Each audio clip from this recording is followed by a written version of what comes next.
Les États-Unis ont transmis un ultimatum à la Russie pour qu'elle respecte le traité sur les forces nucléaires à portée intermédiaire, le FNI, d'ici 60 jours.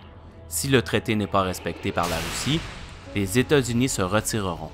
Le FNI a été signé en 1987 par le président américain Ronald Reagan et le secrétaire général du comité central du Parti communiste de l'Union soviétique, Mikhail Gorbatchev. Le traité FNI concerne l'élimination de tous les missiles de croisière et missiles balistiques américains et soviétiques lancés depuis le sol et ayant une portée se situant entre 500 et 5500 km.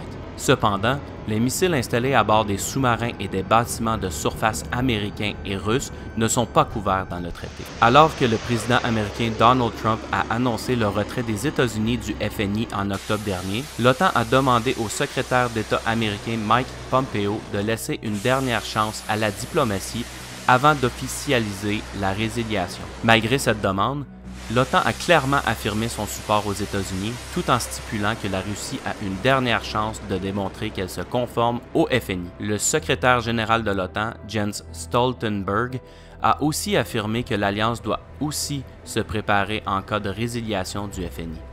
De son côté, la Russie réfute toute accusation liée au développement d'un missile de croisière terrestre à portée intermédiaire capable d'utiliser une ogive nucléaire. Malgré les allégations américaines face au développement des missiles russes, le déploiement de 2 systèmes de combat Aegis en Roumanie et en Pologne est une preuve que les États-Unis ont aussi violé le traité. En fait, les missiles SM-3 Bloc 1 Alpha et Bravo et Bloc 2 Alpha ont des portées qui se trouvent dans la zone proscrite par le FNI. Les États-Unis affirment que ces missiles ne sont qu'utilisés en situation défensive et qu'ils ont une tête cinétique conçue pour détruire sa cible en entrant en collision avec celle-ci. Un des missiles de croisière visés par cet ultimatum est le SSC-8 Novator 9M729 qui a une portée se situant entre 500 et 5500 km.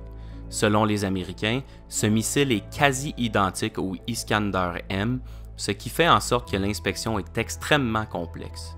De plus, le SSC-8 est lancé à partir d'un tracteur érecteur-lanceur TEL de type 9P701. Il est de notre avis que la ressemblance est due à l'interopérabilité des systèmes de lancement et qu'un missile SSC-8 pourrait être lancé à partir d'un TEL 9P78-1 communément utilisé pour le système Iskander-M.